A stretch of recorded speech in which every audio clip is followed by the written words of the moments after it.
திரும்ப திரும்ப நம்ம மூளையை உபயோகப்படுத்தணும். இந்த ஃப்ராண்டல் லோப் பெருசாக இருக்குது பார்த்தீங்களா, இங்கே தான் ஞாபக சக்திக்குரியது ஃப்ராண்டல் லோப் இங்கே இருக்குது. இதை வந்து திரும்ப திரும்ப நீங்கள் தீட்டிக்கிட்டே இருந்தால் தான் கூர்மையாக இருக்கும், இல்லைன்னா தான் மழுங்கி போமே.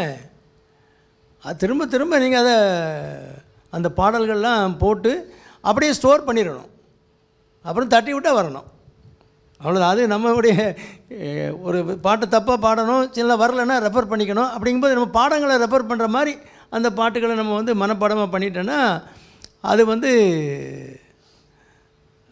அகலாது, நம்ம மூளையை விட்டு அகலாது. அதுக்காக வேண்டி நான் இன்றைக்கி பாடிட்டு 6 மாதம் கழித்து பாடினேன்னா 6 மாதம் ஒருக்கா அந்த பாட்டை பாடினா சரிப்பட்டு வராது. இப்போ இன்றைக்கி ஒரு பாட்டை கொஞ்சம் தப்பாக பாடிட்டேன்னா நான் நாளைக்கு காலையில் திரும்ப பார்ப்பேன் அந்த பாட்டை, அந்த நோட்டு சரியாக வரலன்னா திரும்ப அந்த பாட்டை பாடுவேன். இப்போ தங்கத்தோணியிலே அதெல்லாம் அந்த லயம் எனக்கு பிடிக்கல, எனக்கு சில லைன் வந்து அந்த கரெக்டாக விழலை. அப்போ நான் நாளைக்கு அதை திரும்ப பார்ப்பேன். இப்போ நீங்கள் பாடங்களை ரிவைஸ் பண்ணுற மாதிரி தான். அப்போ பண்ணும்போது மூளை நல்லா ஆக்டிவாக இருக்கும், நமக்கு இந்த ஞாபக மறதியெல்லாம் வராது. வயசான காலத்தில் வரக்கூடிய ஞாபக மறதி, அல்சீமஸ் டிசீஸ்னே ஒரு எக்ஸ்ட்ரீம் டிகிரி, பையனே தெரியாது நீ யார் எங்கே வந்திருக்கேன்பாங்க. அந்த மாதிரி ஞாபக மறதியெல்லாம் வந்துடும். அவள் எங்கே போகிறோன்னு தெரியாது, செருப்பை போட்டுட்டு அங்கே பாட்டில் போயிட்டே இருப்பாங்க, நடந்து போயிட்டே இருப்பாங்க. ஆனால் ரொம்ப கவனமாக இருக்கணும். அந்த மாதிரி மூளையினுடைய அந்த ஞாபக சக்தி மறந்த வியாதியெல்லாம் இருக்குது, அதெல்லாம் நமக்கு வரவே வராது, நினச்சி கூட பார்க்க வேண்டாம். அது இந்த மாதிரி ஏதாவது ஒரு பாடங்களை படிக்கணும். நீங்கள் ஒன்றுமே செய்ய வேண்டாம், திருக்குறளை எடுத்து படிங்க. ஒரு அதிகாரத்தில் 2 குறள் தான் படிச்சிருப்போம் 1ஆம் கிளாஸ் 2ஆம் கிளாஸில். அதை கூட 2-3 குறள் படிக்கலாம்ல. 10 ஒவ்வொரு அதிகாரத்துக்கும் 10 குறள் இருக்குது. இன்னும் 2 குறளை படிக்கலாம்.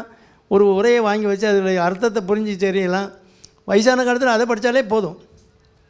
அதனால் அது படிக்கும்போது மூளை ஆக்டிவாக இருந்தாலே நமக்கு வந்து டென்ஷன் வராது, ஆட்டோமேட்டிக்காக டென்ஷன்லாம் குறைஞ்சிரும்.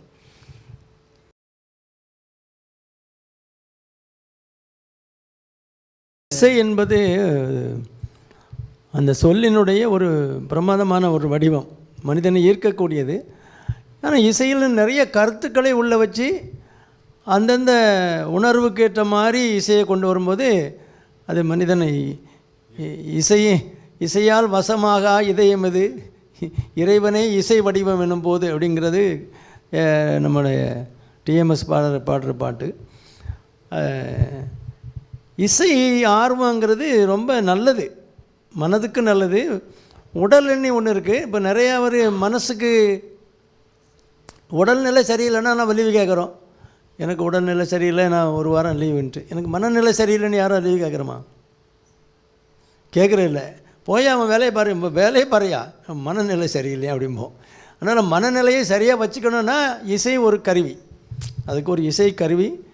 அது அவங்கவுங்களுக்கு என்னென்ன பாட்டு பிடிக்கும்னு நீ அதை பார்த்துக்கிட்டாலே நம்ம அவங்களுடைய கேரக்டரை கொண்டு வரலாம், ஓரளவு கணிக்க முடியும். ஆனால் இப்போது பாடல்களையே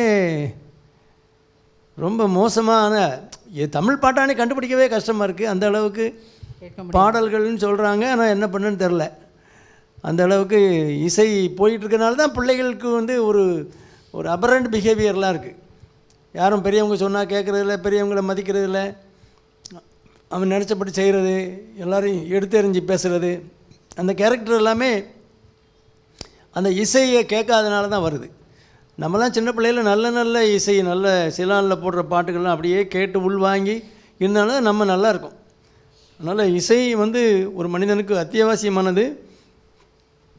மூளையினுடைய செயல்பாட்டில் அது ரொம்ப முக்கியமான பங்கு வகிக்குது. அது அமைதி நல்ல அங்கே உள்ள அந்த டோபமின், சில கெமிக்கல் மீடியேட்டர்ஸ், அதெல்லாம் வந்து நல்ல தேவையான மீடியேட்டர்ஸ் நல்லா இருந்தால் நல்ல தூக்கம் வரும், நல்ல என்னுடைய ஆக்டிவிட்டீஸ்லேயே ஒரு வித்தியாசம் வரும். அதனால் இசை எல்லாருக்கும் வேணும், நம்மளும் இசையோடு இணைந்திருப்போம்.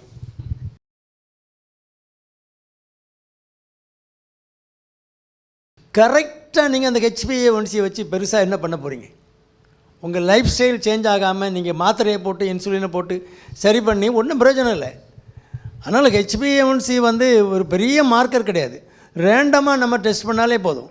அது அவன் அமெரிக்காக்காரையும் கண்டுபிடிச்சிருப்பான் அந்த மிஷினை. அதனால் HbA1c தான் கோல்டு ஸ்டாண்டர்ட் அப்படின்னு சொல்லி ஊர் முழுக்க பரப்பி போட்டுட்டான். அந்த காலத்தில் என்ன பண்ணானுங்க, ஹெச்பிஏ அந்த ஃபேட்டு தான் ரொம்ப மோசம், கொழுப்பு தான் ரொம்ப அதிகம் கெடுதல் பண்ணுதுன்னு சொல்லி உங்களுக்கு கொலஸ்ட்ராலுக்கு வேண்டிய மாத்திரைகள்லாம் போட்டு அதை மார்க்கெட் பண்ணிட்டானுங்க. அது ஒரு ரிசர்ச் பண்ணி அது ஒரு ஃபைண்டிங்கை கொடுத்துருவான், இவ்வளோக்கு கீழே இருக்கணும் அப்படின்னு சொல்லி. அதுவும் கொலஸ்ட்ரால் மாத்திரைகள் அவன் எத்தனையோ $1 மில்லியன் போயிடும். அந்த மாதிரி பண்ணானுங்க. கொழுப்பு நார்மலாக சாப்பிட்ற கொழுப்புகளை கூட அவாய்ட் பண்ண சொல்கிறானுங்க. இப்போ மாடர்ன் ரிசர்ச்சில் என்ன சொல்கிறான், கார்போஹைட்ரேட் தான் டாக்ஸிக்கு, கொழுப்பை விட கார்போஹைட்ரேட்டு டாக்ஸிக்கு, அதனால் மாவு பொருளை குறைக்கணும், சுகரை குறைக்கணும் அப்படின்னு இந்த மாதிரி மாறி மாறி வரும் ரிசர்ச். வந்து ஒரு நாள் இன்றைக்கு கொடுத்த ஒரு மருந்து ஏன்னா ஒரு 20 வருஷம் கழித்து பார்த்தா இது பைத்தியக்காரத்தனம்மா, இந்த மாத்திரையை சாப்பிட்டு கிடக்கம்மா. அதனால் அந்த மாதிரி ரிசர்ச்செலாம் போயிட்டே இருக்குது. நம்ம என்ன பண்ணணும், ஹெச்பிஏ1சி தான் பெரிய டிபெண்ட் பண்ணணும்னு அவசியம் கிடையாது. ஓவரால் கண்ட்ரோலில் ஹெச்பிஏ1சி நமக்கு பிரயோஜனமானது தான். ஆனால் டிட்டர்மினேஷன் ஆஃப் டயபெட்டிஸில் அதை கொண்டு வரணும்னு அவசியம் கிடையாது. ஃபாஸ்டிங் எப்போவுமே பிந்தி தான் கூடும். போஸ்ட் பிராண்டியல் சாப்பிட்டு 1 மணி நேரம் 1.5 மணி நேரத்தில் உள்ள ஒரு ரேண்டம் அதை செக் பண்ணாலே அது 200க்கு மேலே போதா டயபெட்டிக். 140 to 200க்குள்ளே இருக்கா ப்ரீ டயபெட்டிக்னால் இன்னும் கேர்ஃபுல்லாக இருக்கணும். நீங்கள் லைஃப் ஸ்டைல் சேஞ்ச் பண்ணி மாவு பொருளை குறைச்சி கொஞ்சம் வாக்கிங் போயிட்டே இருந்தீங்கன்னா அதை கொஞ்சம் தள்ளி கொண்டு போகலாம். டயபெட்டிஸ் 200க்கு மேலே கொண்டு வர்றதை தள்ளி கொண்டு போகலாம். டிட்டர்மினேஷன் ஆஃப் டயபெட்டிஸில் வந்து ஹெச்பிஏ1சி அது மெயின் ரோல் கிடையாது. அதை வந்து நம்ம கணக்கில் எடுக்கணும்னு அவசியம் கிடையாது. ஜஸ்ட்டு ஒரு போஸ்ட் பிராண்டியல் பார்த்தாலே போதும். ஏர்லி ஃபேஸ் ஆஃப் டயபெட்டிஸில் அட்வான்ஸ் ஸ்டேஜில் வந்து சாப்பாட்டுக்கு ஃபாஸ்டிங்கும் பார்க்கணும், போஸ்ட் பிராண்டியலும் பார்க்கணும். இந்த ரெண்டும் பார்த்தாலே ஃபாஸ்டிங்னா ஓவரால் நைட் கண்ட்ரோல் என்ன இருக்குதுன்னு தெரியும். அப்போ நீங்கள் டோஸ் அட்ஜஸ்ட்மெண்ட்டில் நைட் டோஸை அட்ஜஸ்ட் பண்ணுறதுக்கு வசதியாக இருக்கும். ஃபாஸ்டிங் கூட இருக்குன்னா நைட் டோஸ் அட்ஜஸ்ட் பண்ணணும். ஏன்னா அதுதான் கீழே அப்படியே இறங்கி வந்து ஃபாஸ்டிங்கில் வந்து நிற்குது. போஸ்ட் பிராண்டியல் கூட இருக்குன்னா காலையில் டோஸ் அட்ஜஸ்ட் பண்ணணும். இவ்வளோ தான். இந்த ரெண்டு இருந்தாலே போதும். ரொம்ப அந்த ஒரு ஆவரேஜாக 8க்குள்ளே இருந்தாலே போதும். 8க்குள்ளே இருந்து நீங்கள் அட்லீஸ்ட் ஒரு 50 தடவை 8 போட்டிங்கன்னா போதும். வாக்கிங் போகிறதில்ல, நீங்கள் ஜாகிங்கில் ஓடிக்கிட்டே இருக்கீங்க, அது ஒன்றும் உங்கள் மேலே ஒன்றும் மிஸ்டேக் வராது. ரொம்ப ஸ்ட்ரிக்ட் கண்ட்ரோல் அது ஏர்லி ஃபேஸ் ஆஃப் டயபெட்டிஸ் தான் முக்கியம்.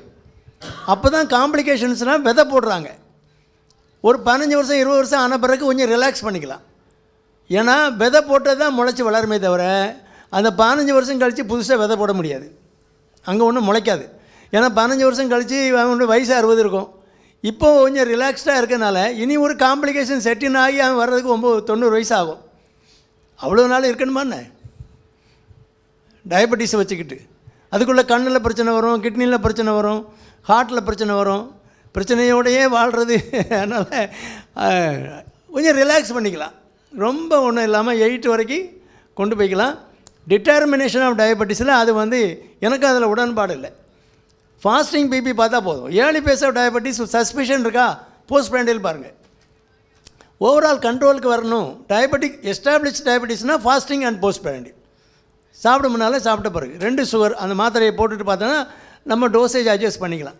என்ன அட்ஜஸ்ட் பண்ணாலும் டயட் அண்ட் எக்ஸசைஸை சரி பண்ணாமல் ஒன்றும் பிரயோஜனம் இல்லை.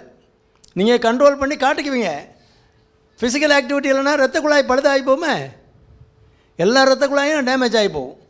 ஏன்னா ரத்த குழாய் வந்து எப்போவுமே நல்லா விரிஞ்சு சுருங்கினா தான் ஹெல்த்தியாக இருக்குன்னு அர்த்தம். ரப்பர் மாதிரி இருக்கணும். நம்ம மெட்டல் பைப் மாதிரி இருந்தால் அதுதான். நீங்கள் நடக்காதவருங்க, வாக்கிங் போகாதவங்களுக்கு இருதயத்தில் உள்ள ரத்த குழாய் விரிவடையாது. விரிவடைஞ்சு சுருங்கி இருந்தால் தான் ஹெல்த்தியாக இருக்கும். அது நடக்காது. அப்போ என்ன ஆகும், அது ஸ்டிஃப் ஆகிடும். சீக்கிரமாக ஒரு அட்டாக் வர்றதுக்கு வாய்ப்பு. அதனால் இதெல்லாம் லைஃப் ஸ்டைல் சேஞ்ச் இல்லாமல் டயபெட்டிஸையோ ஹைப்பர் டென்ஷனையோ அது ஒரு பிரயோஜனமே இல்லை. ஏன் என்ன காரணம், மூல காரணமே லைஃப் ஸ்டைல் சரியாக இல்லாதனால வந்தது. அப்போ அதை கரெக்ட் பண்ணலை. எனக்கு சுகர் மட்டும் ரீடிங்கை மட்டும் கீழே எடுத்து காட்டணுமாக்கும். என்ன பண்ண போகிறீங்க? காப்பி அடித்து பரீட்சை எழுதி பாஸ் பண்ணுற மாதிரி. அதனால் படித்து பாஸ் பண்ணுவோம். நீங்கள் கேட்ட கேள்வி நல்ல கேள்வி தான். டிட்டர்மினேஷன் ஆஃப் டயபெட்டிஸில் வந்து ஹெச்பிஏ1சி நம்ம கரெக்டாக எடுக்க முடியாது. ஜஸ்ட்டு போஸ்ட் பிராண்டில் வச்சுக்கிட்டே டயபெட்டிஸை டயக்னோஸ் பண்ணிக்கலாம்.